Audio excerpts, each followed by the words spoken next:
Olá, meus amores! Na aula de hoje, nós damos início à quarta unidade, que tem o Barros e o Design como tema.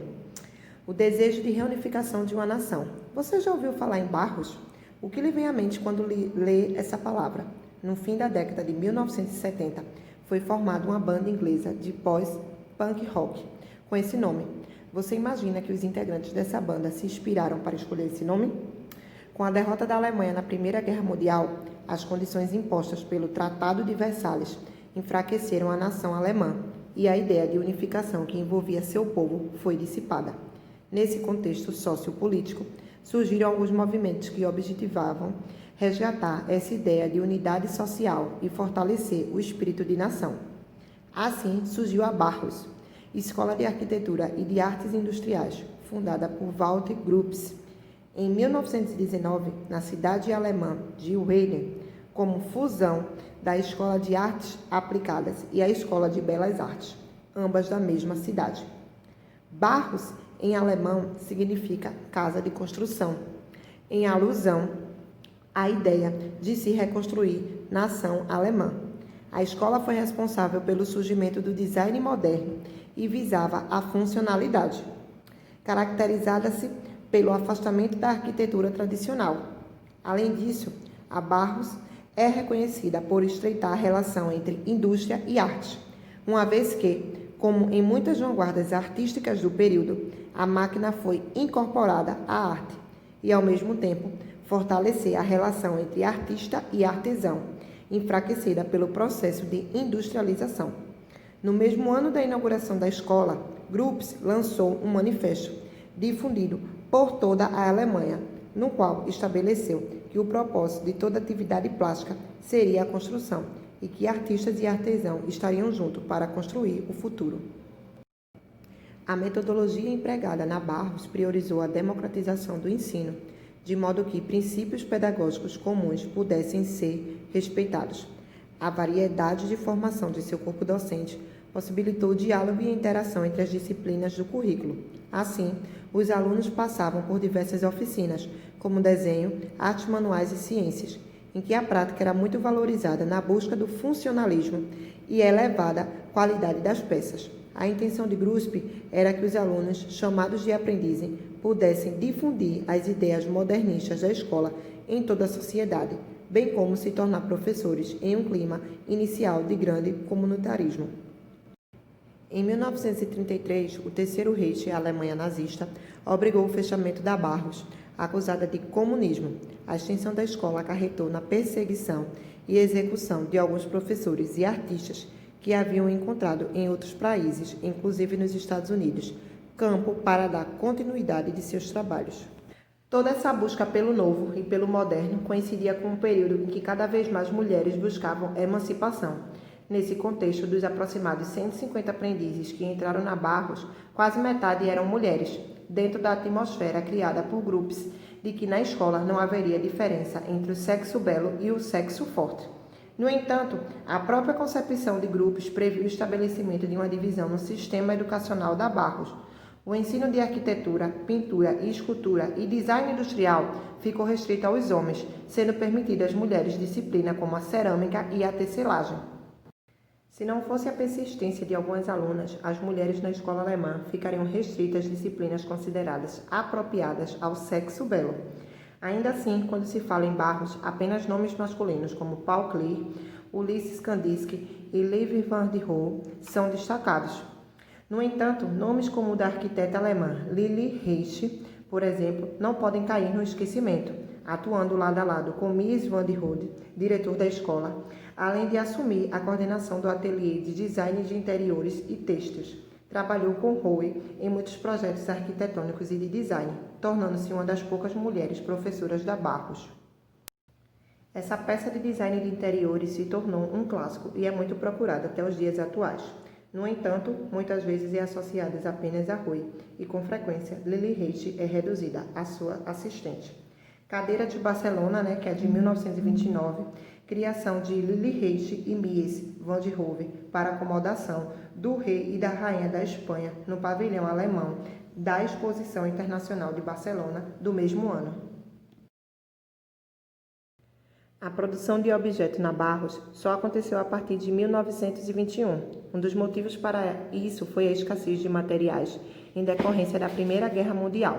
Por essa razão, a primeira exposição da Barros foi feita somente 5 anos após a inauguração da escola, com a exibição de objetos de diferentes estilos, além de obras que eram fruto tanto da pesquisa individual quanto coletiva e que mostravam, inclusive, influência da arte concreta dos movimentos de vanguardas russos e do De Stil, que estudaremos a seguir. De Stil é o termo holandês que significa o estilo. Foi uma revista publicada durante os anos de 1917 a 1928 pelos artistas do abstracionismo Piet Mondrian e Theo van Desculpes, e que causou grande agitação no meio artístico, sobretudo europeu. Espalhando-se rapidamente pelos meios relacionados a artes visuais, design, arquitetura, literatura, fotografia e moda. De Stil foi o veículo utilizado para que um grupo de artistas, designers e arquitetos pudessem divulgar os princípios do neoplasticismo. Idealizado por Piet Mondrian e diretamente ligado à publicação de revistas De Stil, o neoplasticismo foi um movimento por meio do qual um grupo de artistas holandeses defendia a harmonia universal pelo afastamento da arte figurativa e do prevalecimento de uma arte abstrata. Para tanto, valeram-se de formas geométricas, em que a linha reta e o retângulo ganharam bastante destaque, bem como uma paleta de cores primárias, azul, vermelho e amarelo, e de tons cinzas, preto e branco. Entre as oficinas oferecidas pela Barros, a de marcenaria, dirigida por Marcel Brut, era uma das mais concorridas, alterando de forma drástica a concepção de mobiliário. A proposta dessa oficina era tirar a densidade das peças, tornando-as mais leves e visualmente mais minimalistas. A cadeira de ripas, criada por Blues 2 anos antes de o artista assumir a direção da oficina de marcenaria, de 1924 a 1928, trouxe essa leveza no design. Por meio da armação em balanço feito de linhas retas, é possível notar nessa peça forte influência de abstração do movimento neoplasticista. Assim como a marcenaria, a oficina de metal era restrita a homens, e nela foram desenvolvidas peças de design visando a produção em massa. No entanto, Marianne Brandt foi uma das alunas da Barros que não se submeteu aos limites impostos, sendo a primeira mulher a estudar nessa oficina e posteriormente se tornar uma diretora em 1928. Muitas peças da Brandt se tornaram ícones da estética da Barros, como é o caso do bule do chá feito de prata e ébano, que é uma espécie de madeira, como vocês conseguem ver aí na imagem. Com o design geométrico que dialoga com a escultura, essa peça demonstra a estreita relação que a escola tinha com as formas industriais, uma vez que foi projetada visando a funcionalidade. O bico não conduz calor e a alça de ébano é resistente às altas temperaturas. As oficinas de tecelagem e cerâmica da Barros eram destinadas exclusivamente às mulheres. Muitas delas se destacaram e o alto padrão das artes têxteis alcançado na escola se deu sobretudo à alemã Anne Albers, considerada uma das principais artistas têxteis do século XX. Formada pela Barros, Albers criou um tecido reflexivo e lavável, uma vez que a característica principal dessa artista era introduzir em suas composições materiais não convencionais, como milho, grama, algodão e celofane. A intenção de Albers ao entrar na escola, no entanto, era estudar pintura.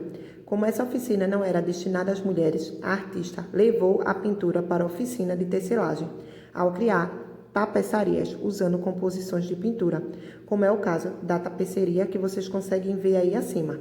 Note como a composição das formas e a distribuição das cores nos remete aos estilos da arte abstrata moderna, como as do De Stil, das vanguardas russas e de Paul Klee. Oscar Schemiller foi professor da Barros de 1921 a 1929, ministrando oficinas de pintura, metal e escultura, todas com foco no corpo humano. Logo no início de sua entrada na escola, o artista desenvolveu um curso denominado Ser Humano, no qual, entre outros conteúdos, eram estudadas teoria da proporção anatômica, fisiológica, ética, estética e metafísica. Com esse currículo amplo e diversificado, Schemler criou as danças da Barros, como a dança do vidro, a dança do metal, a dança do gesto, entre outras. Essas danças procuravam explorar a abstração do corpo humano por meio do uso de figurinos geométricos e de materiais metálicos, bem como de movimentos corporais através do espaço cênico, no caso, o teatro da escola. Escolhas artísticas que refletiam a atmosfera e a abstração e tecnologia da Barros. Paul Klee, cuja pintura influenciou as obras de muitos artistas, como a de Hannes Albers, foi um artista suíço naturalizado alemão e um dos professores que interagem o corpo docente responsável pelo ensino do currículo inicial da Barros. Esse currículo previa uma formação integral de seus alunos antes de entrarem nas oficinas especializadas. Assim, oferecia estudos preliminares, como na área de materiais artísticos e de cor. Nessas aulas, Klee apresentava formas dinâmicas de ensinar, mas tinha um conteúdo bem característico, que consistia em dar pequenas demonstrações e então deixar a cargo de seus alunos a resolução de questões relacionadas ao desenho e à cor. Suas pinturas abstratas são marcantes e caracterizam-se pela predominância de formas geométricas. A tela abstrata Fogo ao Entardecer, que vocês conseguem ver acima, foi pintada após uma viagem do artista ao Egito, no final dos anos 1920, inspirada pelos campos cultivados em camadas nos penhascos do Vale do Rio Nilo. Sobre a obra, Klee afirma que essa e outras de sua autoria se afastam da natureza e encontraram o caminho de volta à realidade. Em uma composição entre cores e linhas, construiu profundidade e espaço na pintura, evocando a paisagem de um pôr-do-sol no deserto egípcio. Migrando para a Alemanha após a Revolução Russa, o artista russo Vasilij Kandinsky é um dos maiores nomes da história da pintura, tanto por seu pioneirismo na arte abstrata, quanto por seu método de ensino que avalia teoria e prática. Como Paul Klee, embora mais conservador em sua didática, Kandinsky foi professor do currículo inicial da Barros, onde desenvolveu o conceito de que uma forma geométrica pode ter diferentes significados de acordo com as circunstâncias, as quais envolvem a cor escolhida para essa forma ou a posição que ela ocupa no espaço da pintura. A partir de 1920, Kandinsky valeu-se do uso da cor e da disposição espacial para atribuir inúmeros significados às formas geométricas. Na obra Rosa Decisiva, por exemplo, o artista construiu um contraste com a paleta de cor amarela, mantendo o fundo da tela pálido e realçando as bordas das diversas formas geométricas, que por sua vez apresentam cores fortes. Assim, nós concluímos o capítulo 4, porém tem uma parte da seção Você no Brasil, que nós estudaremos na semana que vem. No plural, deixarei quais páginas vocês devem responder, tá? E devem me enviar também pelo WhatsApp, meus amores. Beijos!